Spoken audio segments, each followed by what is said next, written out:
On that Mother's Day, my son, David, a successful millionaire I had poured my entire life into raising, looked straight into my eyes and asked, "Mom, my wife still sends you $5,000 every month, right?" That moment felt like someone tightened their hands around my heart. Not because of the money, but because I knew that behind that question was a lie crafted far too carefully. I sat there in silence. My hand trembled slightly on the cooled cup of tea. Sunlight fell peacefully through the window, but inside me a storm was beginning to rise. Why would he ask that? Who told him such a thing? And why would Clara, my daughter-in-law, feel the need to make this up? I didn't know, but I felt it clearly. That day was when everything in my family began to unravel. And if you think this was just a misunderstanding, you'd be wrong. Because what I uncovered afterward, the secret accounts, the fabricated words, the smiles practiced like masks, led me to the horrifying truth Clara had hidden for years. Read to the end, because this story will show you one thing. No one can deceive a mother, especially when she starts to suspect. That Mother's Day began with a strangely peaceful morning. I made myself a cup of chamomile tea, placed it on the old wooden table by the window, and watched the golden sunlight fall onto the apple garden behind the house. I thought I would have a quiet, gentle day, just the kind of peace a mother in her later years hopes for. But that peace lasted exactly 13 minutes. David walked into the house. No hug like every year, no bouquet from the flower shop down the street. He just stood there, a successful man with a gleaming watch on his wrist and a perfectly pressed shirt, yet his eyes were filled with the nervous confusion of a child trying to hide something. He asked, "Mom, Clara still sends you $5,000 every month, right?" A simple question, yet I felt the ground tilt beneath my feet. I looked at my son, my lips parting slightly, but unable to form a sound. $5,000? To me? From Clara? For a split second, I almost laughed at the absurdity of it. Clara, my daughter-in-law, wouldn't send me a dried flower, let alone money. But before the smile could surface, I realized David was waiting for an answer that would change the way he looked at me, or at his marriage. I swallowed hard. "Where did you hear that?" I asked slowly. David avoided my eyes. "Clara said so. She said you needed money, and she wanted to help, but you were too shy to accept it directly." I heard every word, each one piercing my ears like tiny needles. Clara said I was too shy to take her money. Clara said she supported me regularly. Clara said, "Mum, you agree with that, right?" I closed my eyes for a second and took a deep breath. The answer was too clear. Clara had crafted a perfect story, a story with only one flaw: me. I set my teacup down. It trembled slightly, making a dry little clack. I saw David notice, his brows tightening with worry. But I no longer had the mind to reassure him. Only one question echoed in my head. What was Clara hiding, that she needed to build such an elaborate lie? I answered slowly, each word heavy as stone. "No, David, I have never received a single dollar, not even a text to ask how I'm doing." David froze. His eyes widened, as if the wall of trust he'd built was cracking right in front of him. I saw the chaos rise in his gaze, disappointment, suspicion, and fear. Not fear of me, but fear of what he was about to confront. His wife had lied, and it wasn't a small lie. I wanted to hold him, to tell him everything would be okay, But I knew, from that moment on, my family had stepped into a darkness we had never touched before. Because a woman who lies about sending $5,000 a month is not lying to save face. She is lying to cover something bigger, deeper, and far darker. And I, a mother who thought she had settled peacefully into old age and a small garden, suddenly became the only one who could see the truth surfacing beneath the calm water. I looked at David, placed my hand on his shoulder and said, "Son, sometimes the truth doesn't come from what people say. It comes from what they try to hide." He swallowed and nodded softly. I knew from that moment I was no longer the gentle mother standing quietly behind her child. I became a mother who started remembering every detail, every glance, every word, every practiced smile, to trace the fracture Clara was trying so desperately to cover. And I made a promise to myself, if Clara has chosen deceit, then I will be the one to expose it, not because of the money, but because a mother does not allow herself to be disrespected. Not ever. After the conversation with David, I knew I couldn't let things pass as a small family misunderstanding. There are little lies, and then there are lies created to hide an abyss. Clara belonged to the second kind. I felt it in every cell of my body. And that afternoon, when Clara appeared at my door, that suspicion became an undeniable truth. A brand new Lexus pulled into my yard. The silver paint reflected the sunlight like a razor-sharp blade. Clara stepped out, her fitted dress perfect, her wavy hair flawless, and that smile, yes, that smile, a sweetness so polished anyone could tell how many times she had practiced it. "I came to visit you," she said, her voice light as spun sugar, but her eyes were cold like a frozen lake. I had always believed a woman's eyes said more than her words, and in that moment, Clara's eyes told me only one thing. She knew that I knew something. She walked into the house, placed a box of expensive macarons on the table, then turned to me with a voice full of affected warmth. "Are you doing well, Mum? David said you've been a little tired lately." The way she mentioned David, like using him as a shield, as if I would soften at the sound of my son's name. But I had been a mother for nearly 40 years. I wasn't that easy to lead around. I looked straight into her eyes. "Clara, about the $5,000, I want to ask—" She didn't let me finish. Her smile reappeared instantly, a smile so wide it was almost unnatural. "Oh, Mum, there must be some misunderstanding. I never said that. I only told David I was planning to send you money regularly. I care about you." I heard each word like metal scraping metal. Not because it was ridiculous, but because Clara said it too easily. An innocent person doesn't answer that fast. An innocent person doesn't smile too long when explaining. An innocent person doesn't keep glancing at the door like they're afraid of being caught. I stayed silent, observing.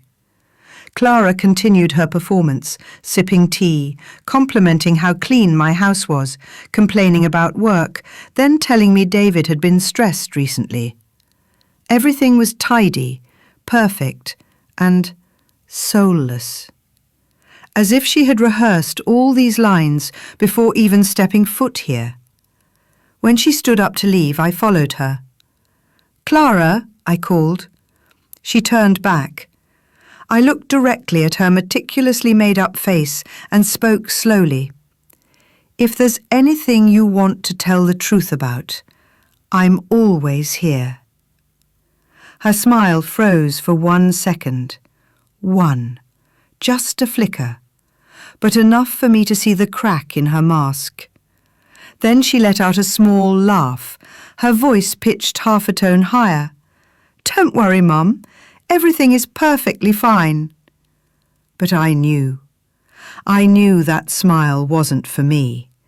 It was for control, for the secret she believed I would never reach. When the door closed behind her, I stood in the living room, my hand still cold to the touch, not from fear, but because in that moment when Clara turned away, I had seen something any mother would recognize, the eyes of a woman hiding something very important. And from that moment, I knew Clara wasn't just lying. She was afraid. Afraid of what? Afraid of whom? Afraid of which truth being exposed? I didn't know, but I was certain of one thing. That fear would lead me straight to what she had been hiding all along. I walked to the table, opened my old leather notebook, and wrote the first line in the battle Clara had unknowingly started. Clara denies, sweet voice, cold eyes, smile too safe, must observe. The darkness behind that smile no longer pushed me back. On the contrary, it made me want to go deeper.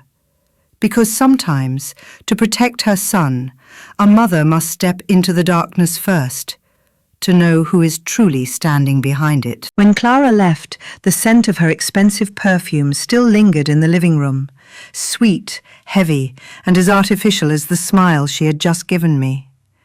I stood there for a long moment, listening to the sound of her Lexus engine fading down the street. And as soon as that sound disappeared, I knew I had to do the first thing any mother seeking the truth must do. Stop believing people and start believing data. I walked to the small bedroom at the end of the hallway where the old computer David had once bought for me sat. I sat down, turned it on, and logged into my bank account.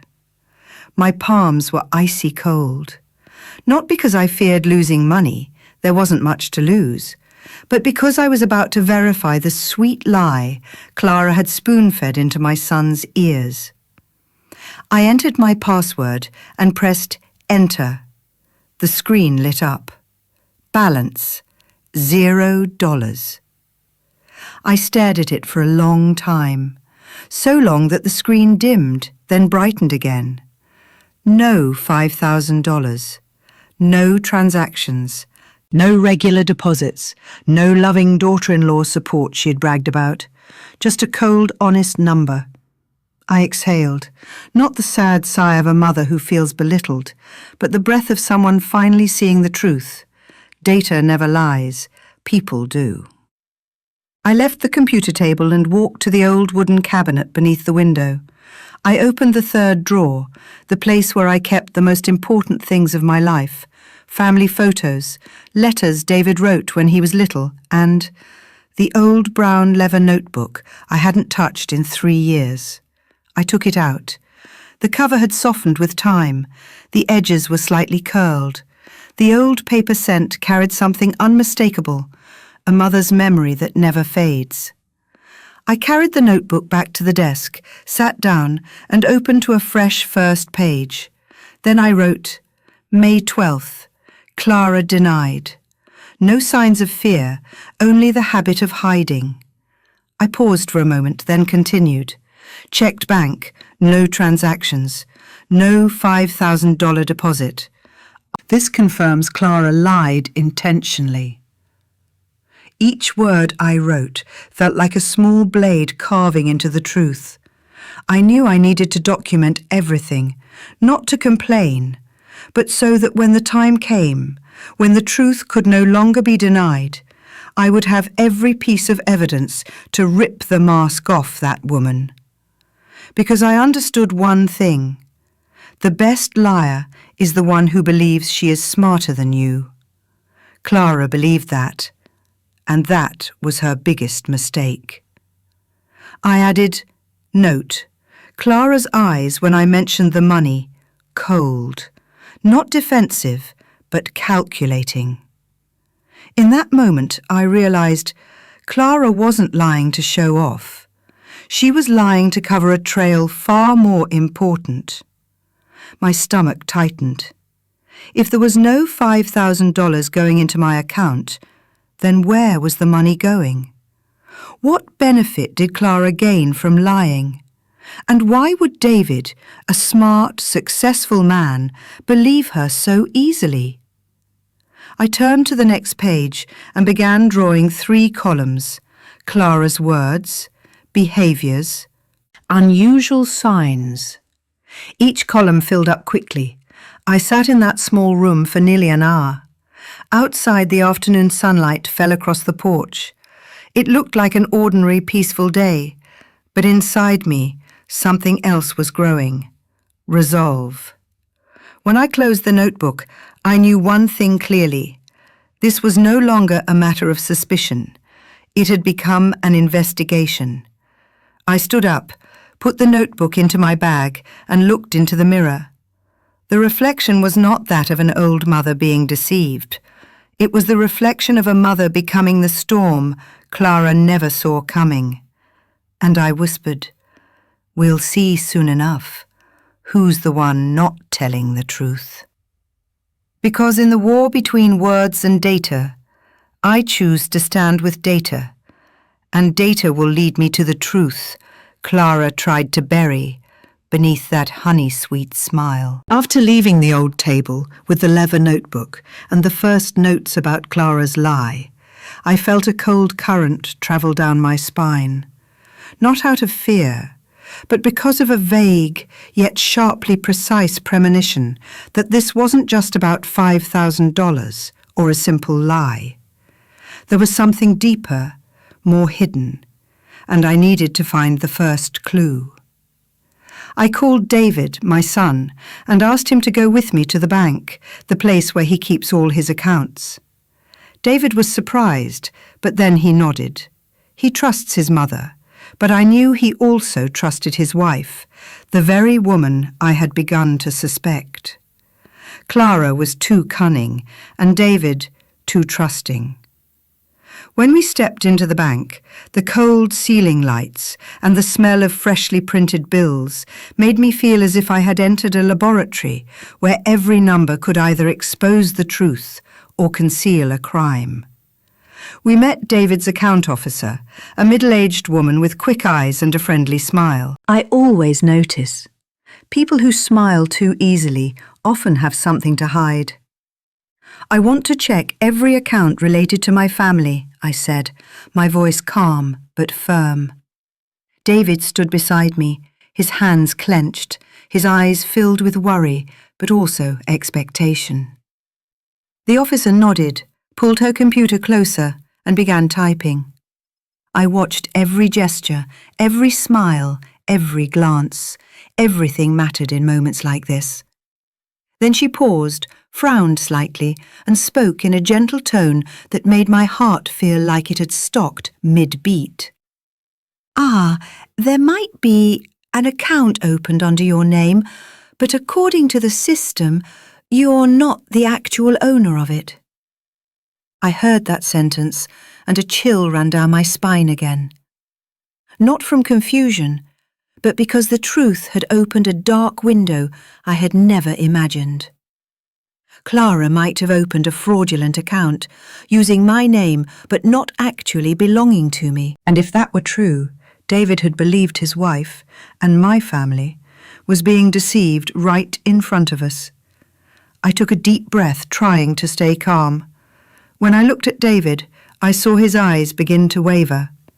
My son still trusted his wife, but the certainty in his gaze had dimmed. I knew that just one more clue would shatter the entire illusion. I immediately wrote in my notebook, "Clue, bank account opened under my name, but not mine. Clara knows about this, David does not." A feeling of excitement and fear rose within me. Excitement because I was finally touching the truth. Fear because I didn't know how many steps Clara had already prepared to seal every escape route. I asked the bank officer for more details, every single word, and she unintentionally revealed another truth. The account didn't just exist. It had several mysterious transactions transferred elsewhere, and the balance was far from small. I closed my eyes, imagining every dollar slipping out of my reach, flowing straight into the hands of the woman I suspected. David began to panic and asked, "Mom, are you sure? Is that really your account?" I didn't answer immediately. I let David see the doubt in my eyes, because sometimes a mother does not need words.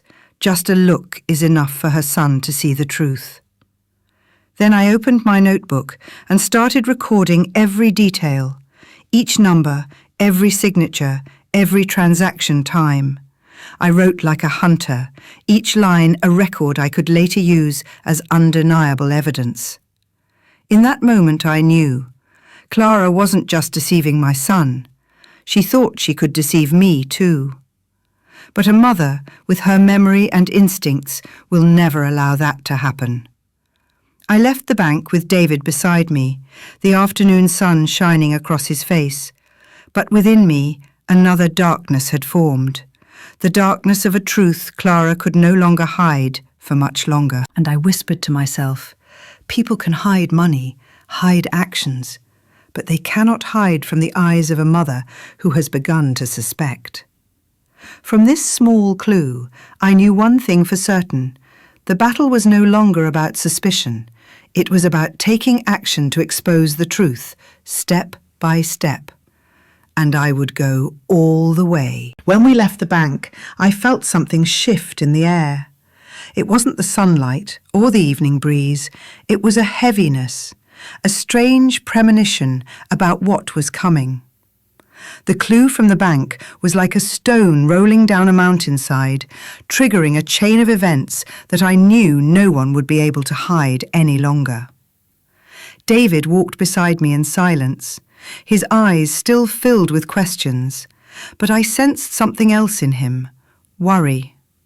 The kind of worry only children feel when they realize their parents are beginning to see through the secrets of the adults around them. Just a few days later, Clara appeared at my door. Her new Lexus pulled into my yard like a proud animal, its polished surface gleaming under the late afternoon sun. I stood by the doorway, watching her every gesture, every movement. And for the first time, I saw what I had been waiting for, the tremble in her eyes. Clara stepped out of the car, trying to smile naturally, but that smile couldn't hide the tension in her gaze. In her hand was a handbag filled with luxurious gifts, the kind she always used to soften people. I noticed the way she paused, glancing nervously at the living room window, as if afraid someone was watching. "Hello, Mum," she said, her voice still sweet as honey, though I heard the slight strain, the lack of full confidence. "Oh, I forgot to bring the envelope today," Clara blurted out quickly, as if she already anticipated my question. "But I'll definitely send it next week." A familiar excuse, but this time it lacked ease, lacked certainty. I looked at her, forcing a smile onto my lips, but inside me, suspicion had already taken root. She was trembling. For the first time, Clara was trembling. She stepped into the house and attempted to start a casual conversation, asking about my health, the weather, David. Every sentence felt rehearsed, yet her eyes were no longer perfectly cold. There was something in that tremble, a subtle panic, that told me she was beginning to realize my steps had started cutting off the exits she once believed were safe. I invited her to sit, poured tea, and placed a box of macarons on the table. She picked it up, but her hands shook. Her smile remained steady, but her eyes gave her away. Clara was afraid. I observed. I noted. I recorded every detail in my mind, so that one day, not just David, but the whole world would see the true face of the woman my son had given his heart to. Clara spoke more than usual, trying to prolong the conversation, but I knew every word was a double-edged blade. I listened, I stayed quiet, and I marked down every sign, every tremble, every glance, every shift in her tone. Every small detail was proof of deception, and for the first time I realized her trembling was her greatest weakness, the one I could exploit. When the meeting ended, Clara left in a hurry, but this time she was no longer proud. I heard her heels clicking unevenly across the yard, irregular, frantic, like her heartbeat was pounding through every step. I smiled silently, not out of gloating, but because I finally knew with certainty Clara was no longer in control.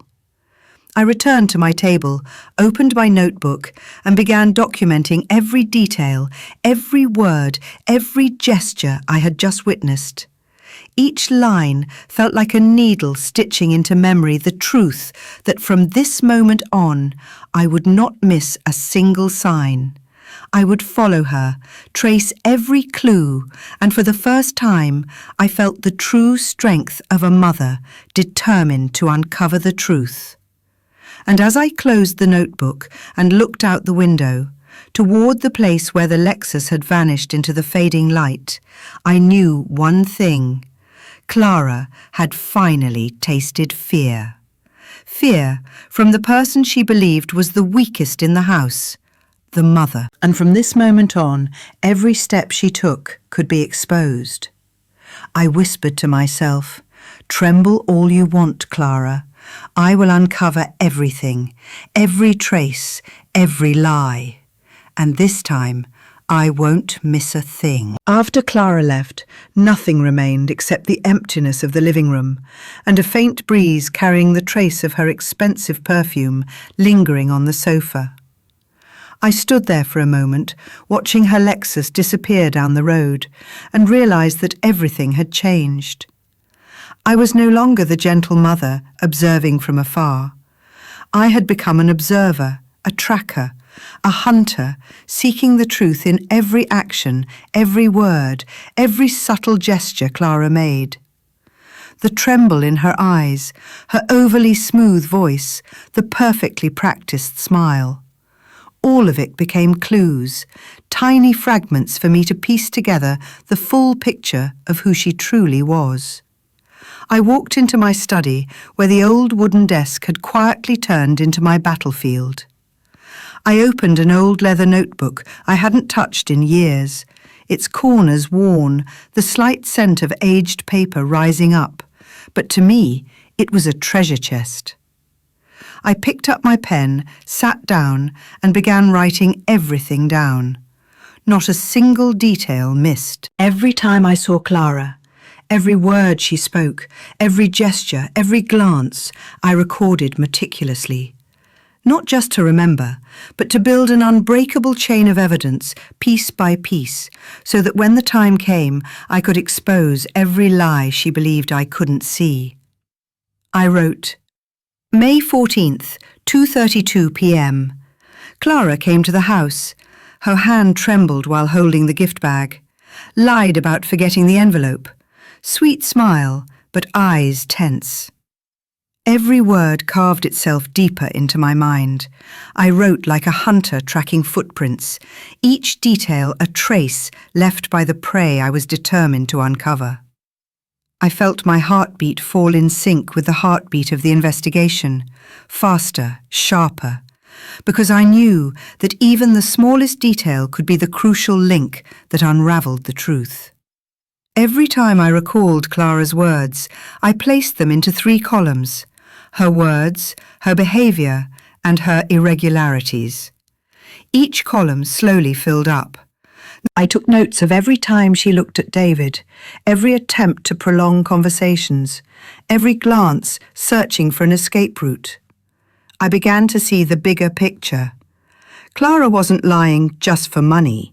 She wanted to control the narrative, control my son, control my whole family. These notes were not merely a journal. They were a map, leading me toward the truth, guiding my next steps. I realized that if I observed long enough, connected every fragment she carelessly left behind, I would be able to outline the plan she believed was flawless. And within me grew a strange kind of thrill, Not joy, but the quiet power of a mother no liar should ever underestimate. I continued writing. May 15th, 10:05 a.m. Clara called David. Sweet tone, reminded him about expenses, seems to want to shape his thinking. Her eyes looked anxious when David mentioned me. Every line became evidence, and at the same time a mirror reflecting my sharp memory, a memory Clara never knew I possessed, and one she would never escape. I wrote through the entire afternoon, flipping page after page, capturing every detail that had happened, every sign so subtle others would have ignored. I understood one thing clearly. Clara believed she was smarter, more cunning, but she had misjudged me, misjudged a mother who remembers everything, every day, every hour, leaving no trace unnoticed. I sat quietly, gazing out the window. The afternoon sun spilled across the notebook, illuminating the words I had just written. In that moment, I felt my strength. Strength from observation, from memory, from relentless determination. Clara may have crafted a flawless facade, but I was dismantling that mask, one tiny detail at a time, one clue, one piece of evidence, until the truth would stand naked before the whole family. I put down my pen, looked at the notebook, and whispered to myself, Clara, I've begun aiming at the truth. Every lie, every fake smile, you can be sure I remember. And when the time comes, I won't miss a thing. From that moment on, my journal was no longer just a notebook. It was a weapon, a plan, an unspoken verdict waiting to be handed down to Clara, the woman who believed she could belittle me, yet now stood beneath the watchful eyes and the ruthless memory of a mother determined to uncover the truth. The next day, I sat by the window again, opening my leather notebook and flipping through the notes from yesterday. Every line, every detail I had written brought me closer to the truth, yet at the same time stirred an uneasiness inside me, as though there were still things I hadn't fully seen. And right at that moment, a new gust of wind blew into my story. An anonymous friend from David's company reached out, asking to meet in secret to talk about some important matters regarding David and his finances. I didn't hesitate. I knew this person could be the key to unlocking a door Clara believed she had sealed shut. We met in a small cafe tucked into a corner, dim, quiet, with soft music and the smell of roasted coffee filling the air, creating a space both private and tense. The man, middle-aged, his voice trembling slightly as he started, told me that for the past 8 months, David had been transferring money from his personal account into another account. Every month, without fail. Each transfer matched the exact amount Clara had lied about, $5,000. My heart felt like it stopped for a moment. Everything matched, yet nothing matched. If David had been sending the money and I never received it, where had the money gone? Who took it? And why had Clara, whom I once believed to be gentle, managed to hide everything so flawlessly? The man looked at me, worry filling his eyes. "You should be careful," he said. "This isn't a small matter. I know you're trying to find the truth, but Clara, she knows how to twist things." I remained silent, taking a slow sip of coffee, letting his words sink deep. Each word was like a brick, forming the wall I now needed to break through. A shiver crawled down my spine. Clara had woven a web of lies, quietly, carefully. A web I would never fully see if I wasn't cautious. I returned home, opened my notebook, and began documenting this new information. 8 months of regular transfers, not 1 month missed. David fulfilled his obligation. So where did the money go? What is Clara hiding? I wrote every line, every detail, as if missing even one would make all my efforts crumble. I recalled every time Clara came to the house, every time she talked about expenses, every time she brought expensive gifts. All those actions suddenly appeared under a different light, not as care or sweetness, but as a calculated performance to hide a financial history I'd been kept from. And I asked myself, how deeply does David trust his wife? Does he realize that the money he's been sending never reached his mother, but instead disappeared into a foggy network Clara had quietly crafted? I put the pen down, closed my eyes, letting the thoughts flow. Inside me came a mix of anger and calm. Anger because Clara dared to deceive me so boldly. Calm because I knew every secret leaves a trace, and time always reveals the path. My heartbeat quickened, not from fear, but from anticipation. For the first time I could see a map leading straight to Clara's true self. I began outlining the next steps in my mind, checking every transaction, date by date, hour by hour. I knew the money David transferred did not vanish mysteriously. Someone held it, and someone would have to answer for it. I looked at the notebook again and wrote, Note: compare transfers with Clara's visits. Check every receipt. Watch for any sign of her anxiety or shifts in behavior. I stood up, looked out the window. The afternoon sun was fading, and the trees in the yard cast long shadows across the ground. Something boiled inside me, anger, determination, and a strange sliver of hope. Clara believed she was clever, believed I would never know, but I knew. A mother observes not only with her eyes, but with memory, instinct, and detailed notes that no liar can erase. I whispered to myself, Clara, you've been hiding for too long. And now I'm going to trace every dollar, every behavior, every sign, until everything is exposed. And in that moment, I knew one thing for certain. Clara's web of lies no longer had a place to hide. I, the mother she once thought fragile, now held the key to the truth she believed would stay buried forever. And I murmured, money can get lost. Lies can blind people. But a mother's eyes and memory will never lose their way. After I discovered the lead from David's company, the silence in my house grew heavier than ever. Every footstep, every small sound made me hyper-aware to an almost unbelievable degree. I could feel, with perfect clarity, that Clara would seize every opportunity to conceal the secrets I was beginning to uncover. And, just as I had predicted, only a few days later, she reappeared, still with her flawless appearance, still wearing that honeyed smile, but this time I immediately noticed the subtle tension underlying every movement. Clara stepped into the living room, holding a meticulously arranged box of pastries, her lips murmuring a few trivial stories, inquiring about health, the weather, and even David. Every word, every smile, every gesture was calculated.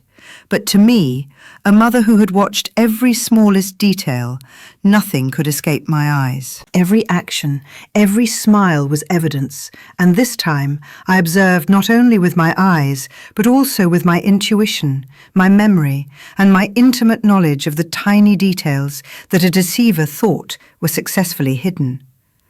I recorded everything in my leather notebook, the exact moments, the glances, the tone of voice, even the brief pauses when Clara hesitated, glancing around as if afraid of being discovered.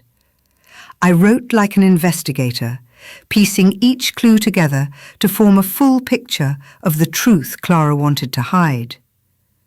I realized that Clara was using everything she could, gifts, words, acts of care, as a sweet trap, meant to keep me in ambiguity, to make me doubt myself or soften my resolve.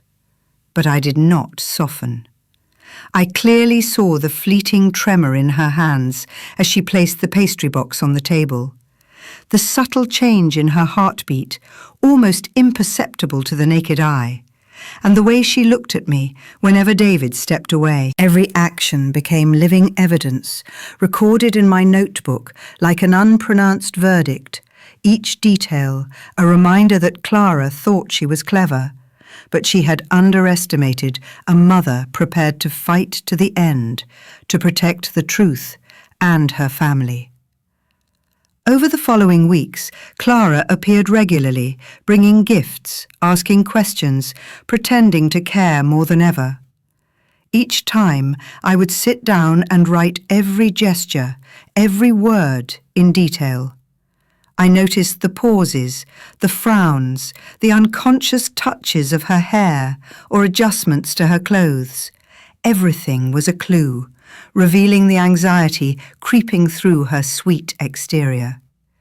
I sensed that these acts of apparent care were not genuine. They were a sophisticated mask, hiding the fear and guilt she had meticulously concealed for so long. I wrote in my notebook, May 23rd, 1645. Clara brought floral tea and macarons. Sweet smile, but eyes darted toward the window and front door, hands trembling while holding the cup. First sign of anxiety when David asked Mother about the money.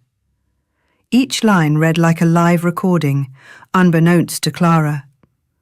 I realized that every time she tried to conceal herself, she left even more clues, and I would not miss a single one. In my mind, the image of Clara now was both terrifying and fragile, a deceiver slowly being strangled by her own sweet actions. Looking at the notebook, I felt a strange thrill. The truth was gradually revealing itself, piece by piece, and each clue was a step forward in my plan. Clara thought she controlled the story, but I knew that with just a slight touch, that mask would fall, and all the lies, all the intricate schemes would be exposed to the light. I closed my eyes for a moment, inhaled deeply, and whispered to myself, "My sweet Clara, I have seen it all.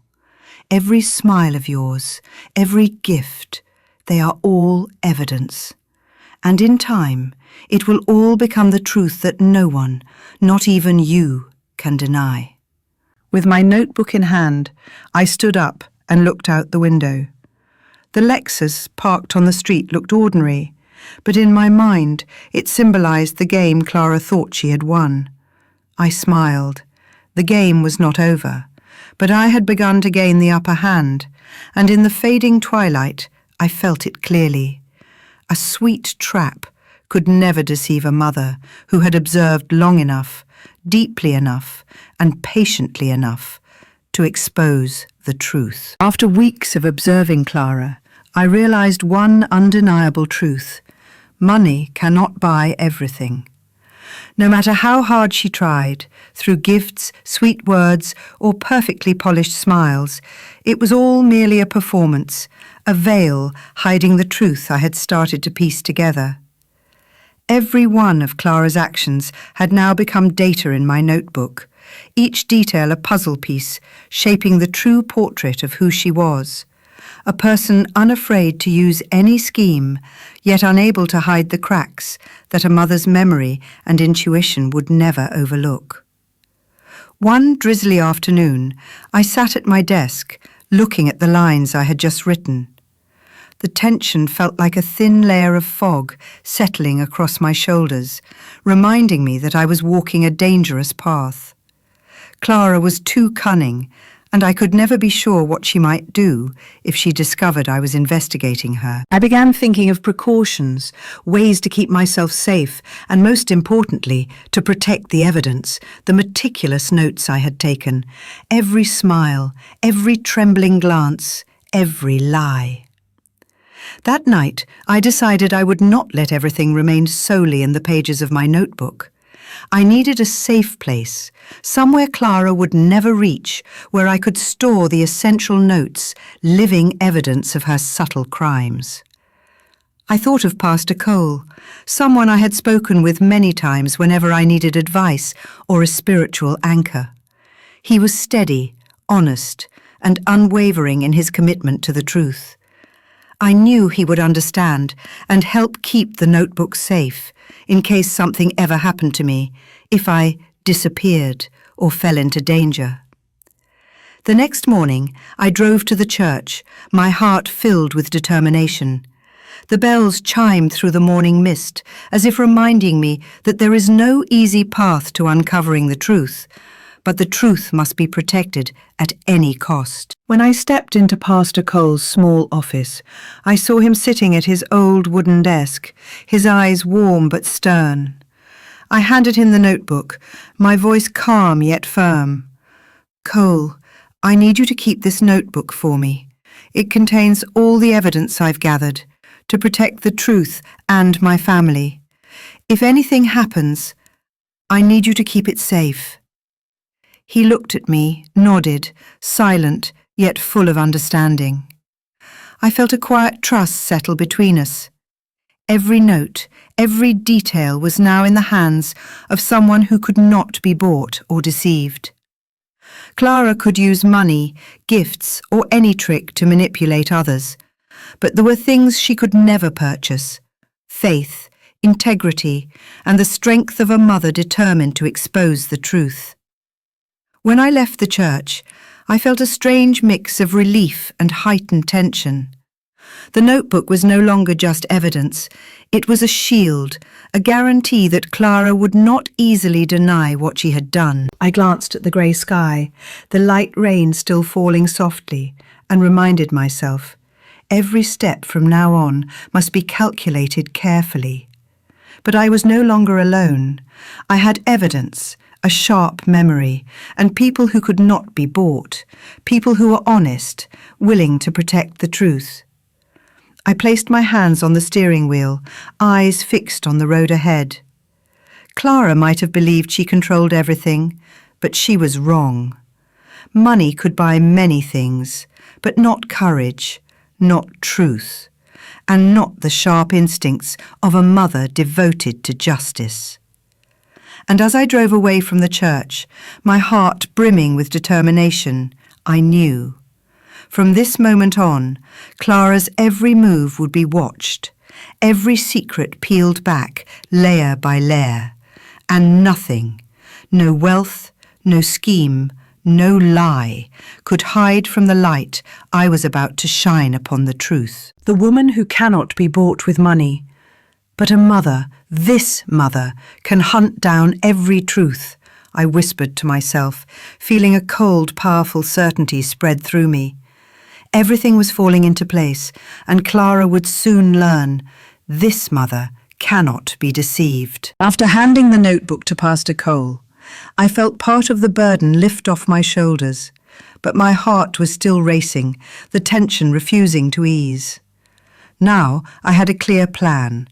Not just to observe and record, but to start peeling back each layer of the mask, exposing every scheme Clara believed she had executed flawlessly. Every step I took from here on had to be carefully calculated, but this time I would go straight to the root of the crime, the bank account Clara had lied about, deceiving David and hiding everything right in front of me. I arrived at the notary office early in the morning, the air so still I could hear my footsteps echo across the cold stone floor. When the door opened, the faint scent of old papers and ink drifted out, reminding me that the truth often lay between lines, lines that sometimes only required a sharp eye and one careful moment to reveal a lie. I held the file in my hands, flipping through page after page, my heartbeat pounding faster as I reached the signature used to open the account Clara claimed was mine. My hand trembled slightly, not out of fear, but from a strange thrill, the thrill of a mother about to catch the one who dared deceive her.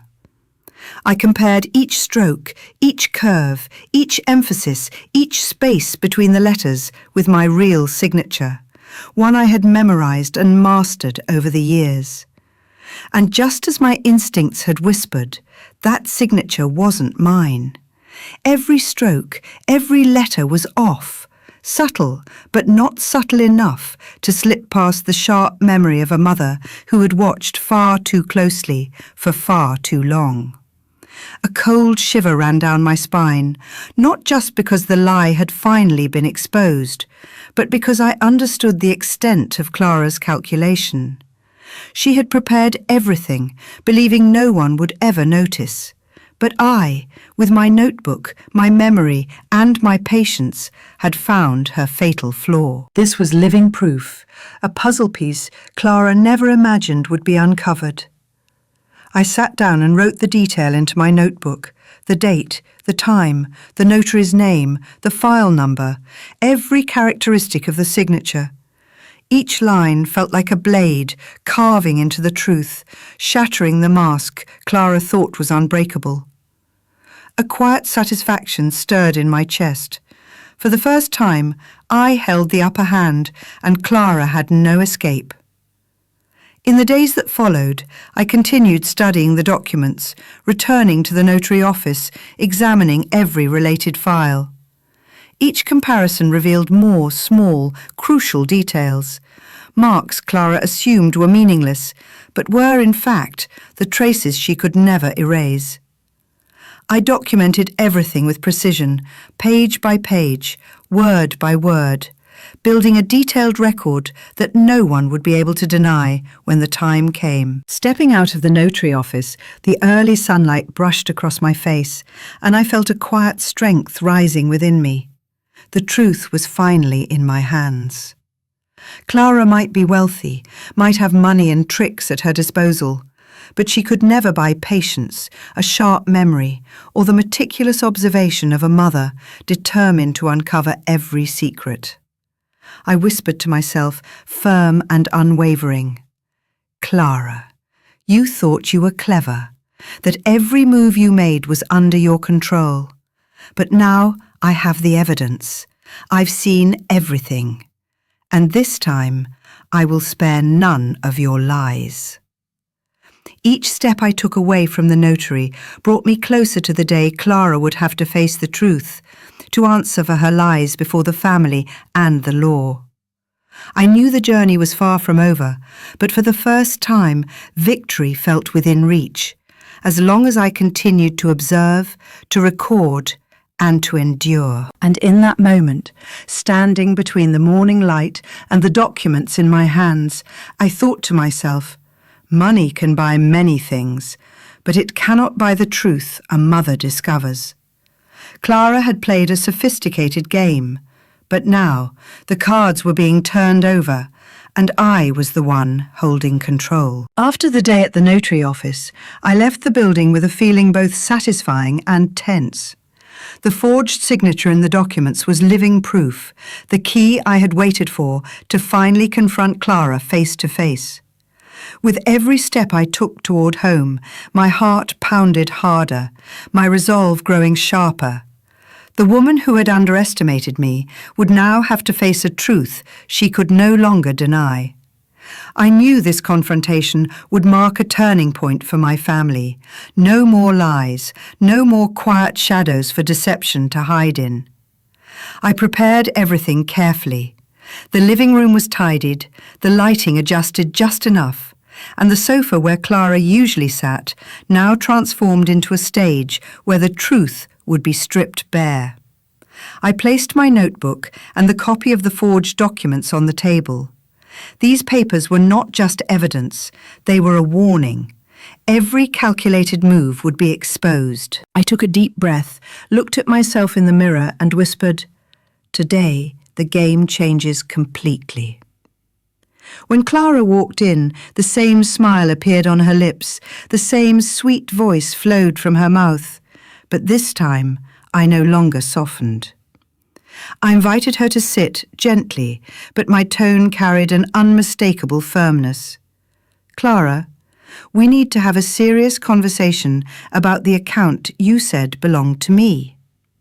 She smiled, but I noticed the quick, nervous flicker in her eyes, the first crack in her composure. I placed the document copy on the table, the light catching the forged signature clearly, sharply. I spoke each word slowly, my voice calm but icy. This is supposed to be my signature, but you forged it.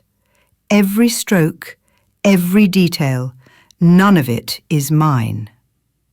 Clara froze. Her face went pale, her lips trembling.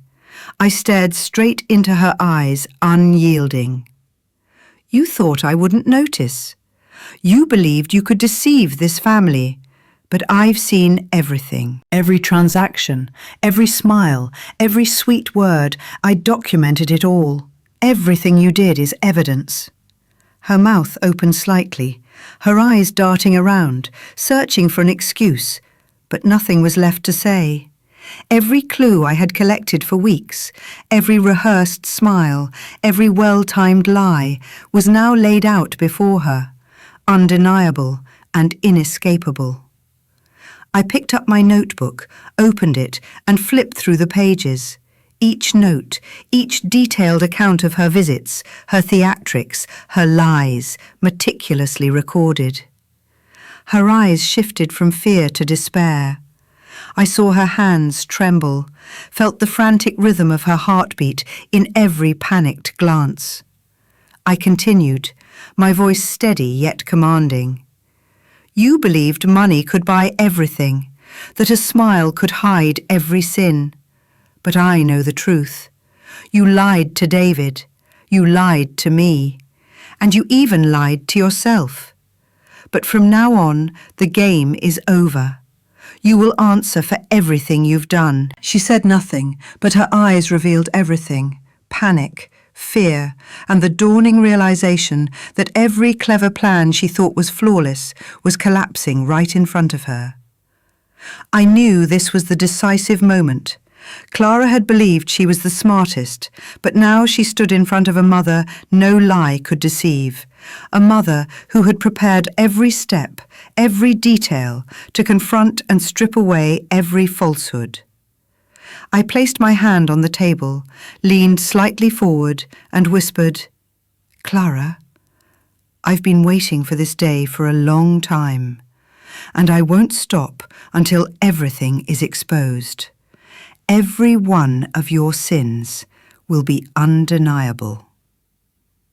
In that silent moment, in the middle of the living room, with the document copies and my notebook between us, I felt a cold, rising power sweep through me. This mother was not just reclaiming justice, she was reclaiming control over her family's story. Clara, no matter how wealthy or cunning, could not withstand the light of the truth I was shining on her. And deep in my chest, a fierce determination surged. Every lie would be overturned, and she would pay for everything she had done. The moment Clara went pale, staring at the forged documents in the living room that day, was not only her collapse, it was the tolling bell signalling the beginning of the full revelation of the truth. After that confrontation, I knew it was time for the one who needed to see the truth most to finally see it. David. My son deserved to know how his wife had meticulously set up a financial trap. And it was time for him to understand a mother does not always remain silent to protect the family through endurance. Sometimes the truth must be exposed to save the very people she loves. That evening I called David over. No advance notice, no long explanations. I simply said, "You need to come here. I have something important to show you." In my voice, he could hear fatigue, but also steely determination. David arrived at the house, his face panicked, assuming I had a health problem. But when the door closed behind him, and I placed the forged document file alongside my notebook on the table, I saw the flicker of confusion in his eyes, gradually giving way to growing bewilderment. "Mom, what is this?" I looked at my son, the man I had raised through years of hardship, the one I once trusted to choose rightly in building a life with me. But life is not always so simple. I opened the file and pointed to the forged signature. This is my signature on the account that Clara said belonged to me. Look closely. David leaned over, examining every line, every artificial curve that Clara had tried to mimic. When he looked up, his eyes were red, his chest heaving as if trying to swallow the bitter truth. No, it can't be. Clara said... I didn't let him finish.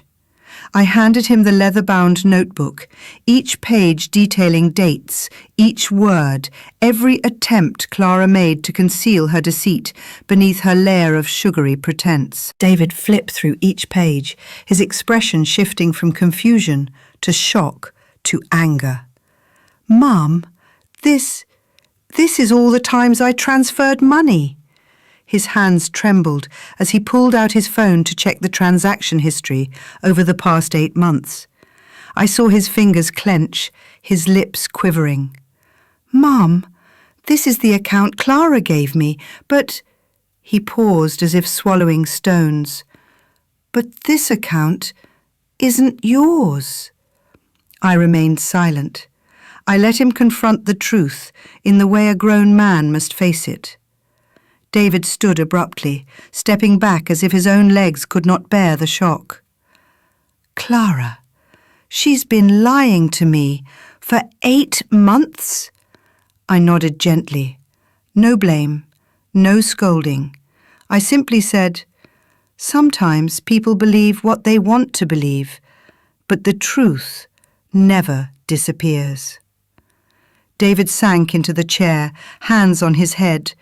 In that moment, I saw my son fall from the paradise of trust into the abyss of betrayal. And my heart, though angry, though disappointed, ached deeply. Because when Clara stabbed me in the back, it was one thing. But when she stabbed David's trust, I knew that wound cut much deeper. "Mom, I'm sorry. Mom," David spoke, gasping. "I didn't protect you. I let her use your name, use my trust, to take my money." I placed my hand on his shoulder, my voice firm yet gentle, as I had once comforted the little boy who had fallen. "No, David. The fault lies with the one who intentionally deceived you, not you." But in his eyes, I saw something more. Not just disappointment in Clara, but the awakening of a man who had long closed his eyes in love. He stood up, looking at me with a determination I had never seen before.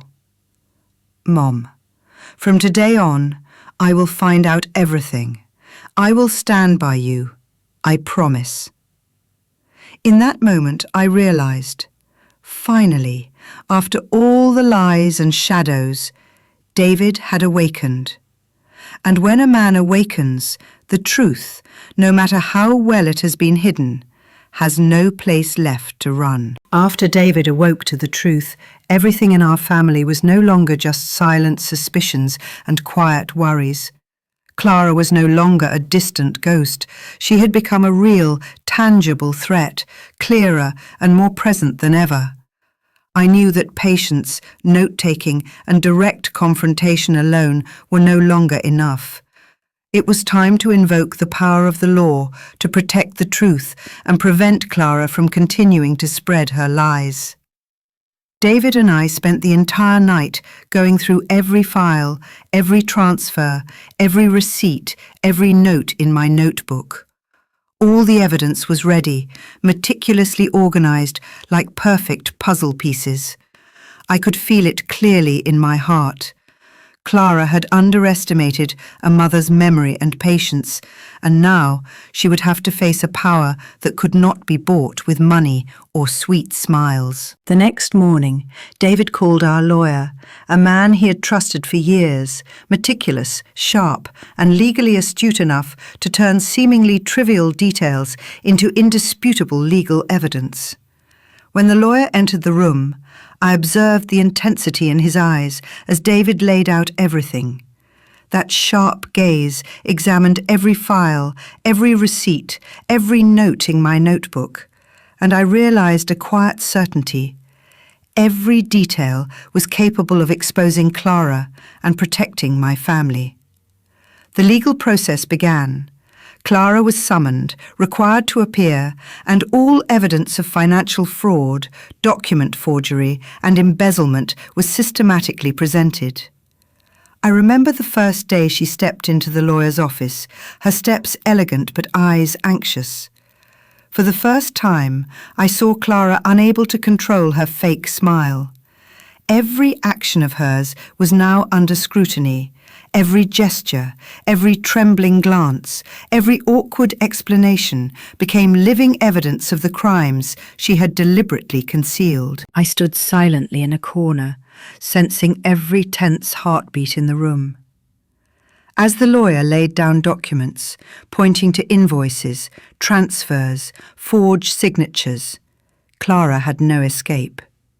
I could see the fear deep in her eyes, the trembling in her movements, and the feeble excuses falling into a heavy silence, like funeral bells tolling for every cunning trick she had used. I remembered every moment standing beside David, feeling my son's heartbeat shift with every word the lawyer presented.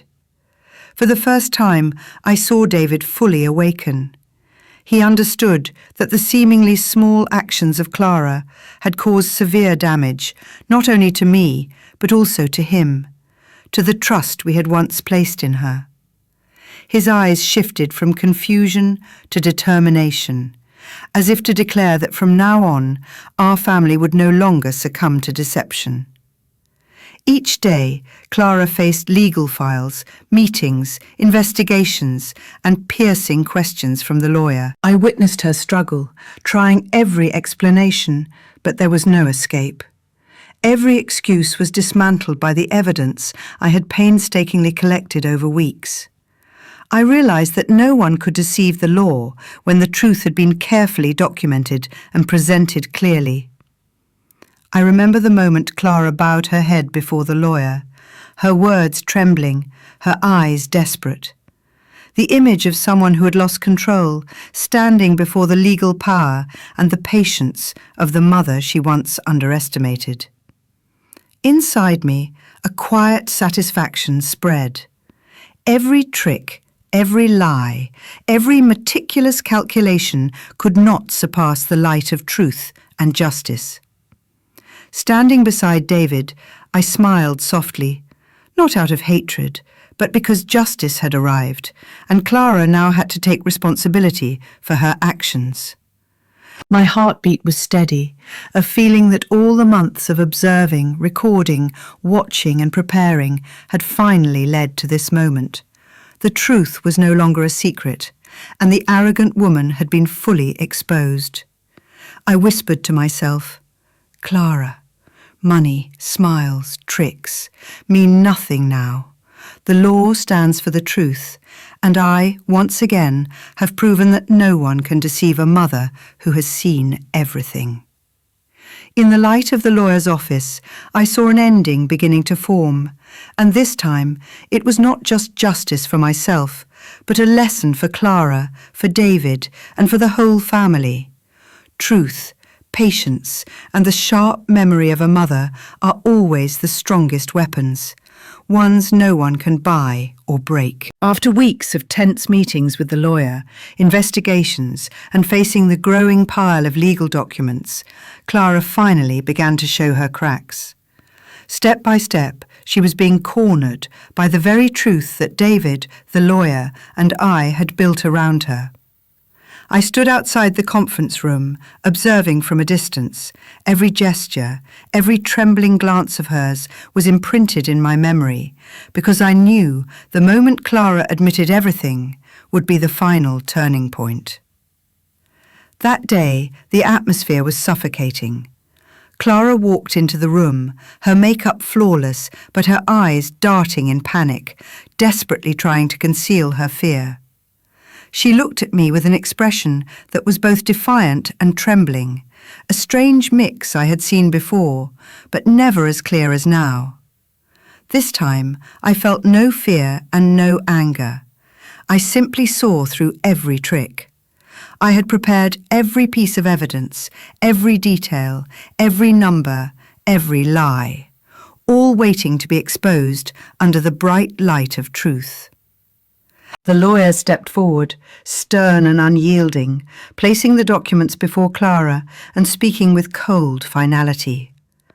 Clara, all evidence shows that you have used David's and his mother's money without authorization. This is the moment you answer for your actions.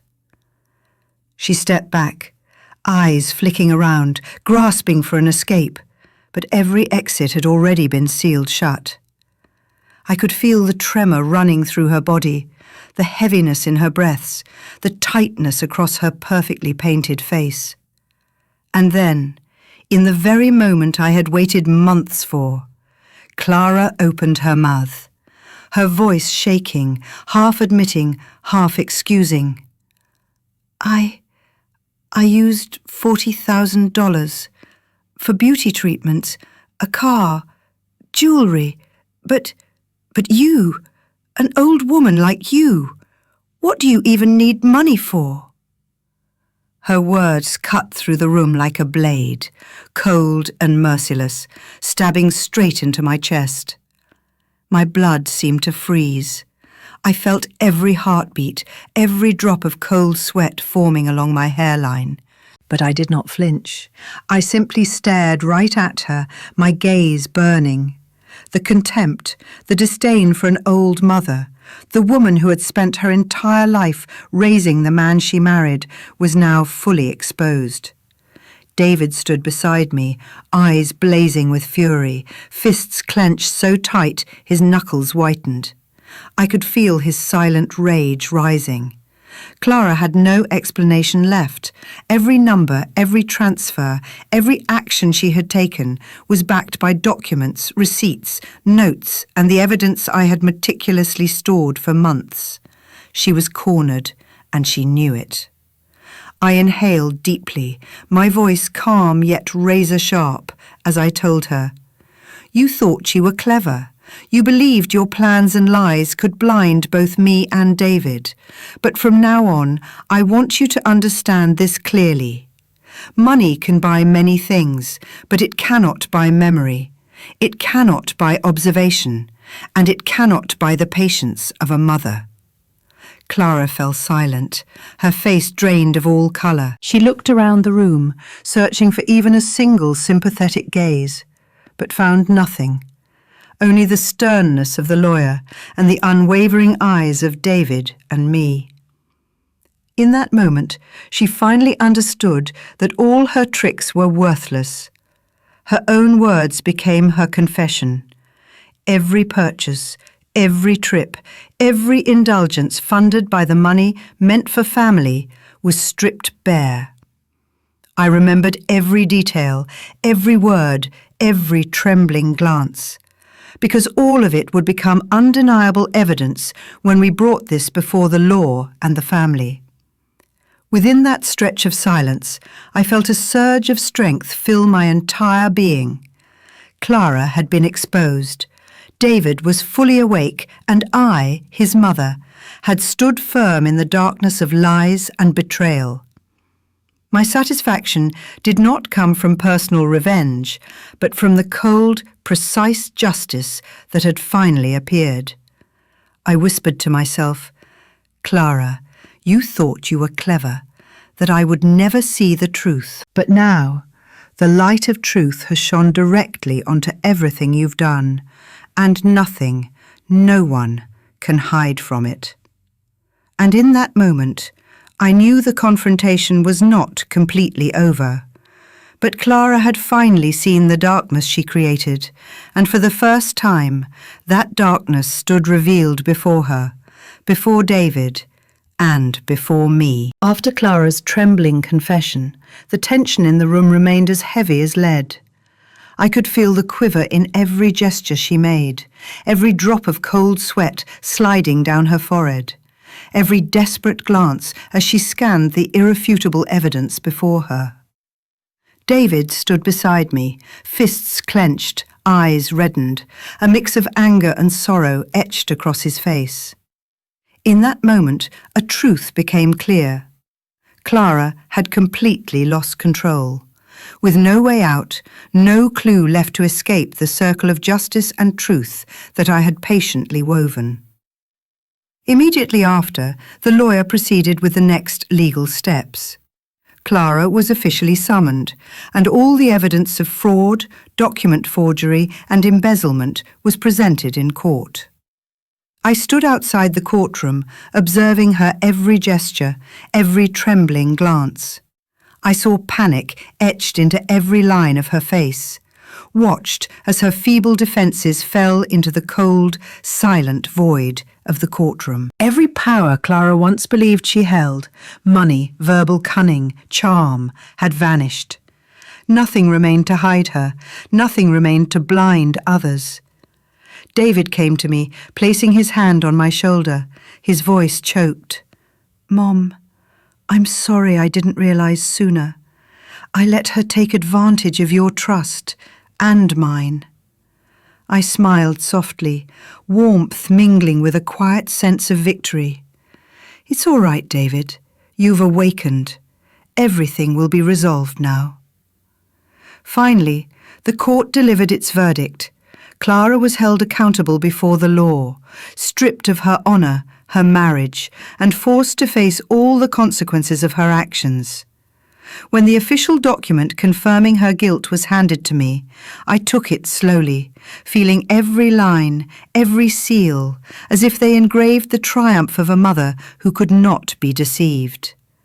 I whispered to myself, "People can deceive a mother, but they cannot deceive her memory, her observation, or her patience." Stepping out of the courtroom, I felt the cold wind slip through my fingers. David walked beside me, eyes full of gratitude, each step lively yet cautious. I lifted my chin, looking straight ahead, sensing that every step marked a victory, not only over the $40,000, but over the spiritual authority and respect that had been stolen in the past. The golden lights reflected on my face, mirrored in David's tense yet radiant eyes. I felt the transformation in my family. Clara had been unmasked, her lies exposed, my son's trust restored, and above all, I, a mother, stood firm, refusing to allow anyone to underestimate or manipulate me. In that silent moment, I realized that all the years of pain, suspicion, note-taking, and confronting deception had crystallized into strength, into an invisible yet unbreakable shield. I stepped out of the courthouse, each step slow but confident, feeling as though each movement was a declaration. This mother had triumphed not only through intellect and evidence, but through a lifetime of patience and courage. The final scene etched itself in my mind, the light shining on Clara's face, full of disappointment. David standing beside me, looking at me with gratitude and respect, and I, standing tall, chin lifted, heart filled with peace, yet brimming with power. Not for money, not for revenge, but because I had reclaimed the authority, honour, and respect that no one could ever take away. And in that moment, I knew with certainty, anyone who underestimates a mother will have to pay, and the truth, justice, and sharp memory of a mother are an unstoppable force.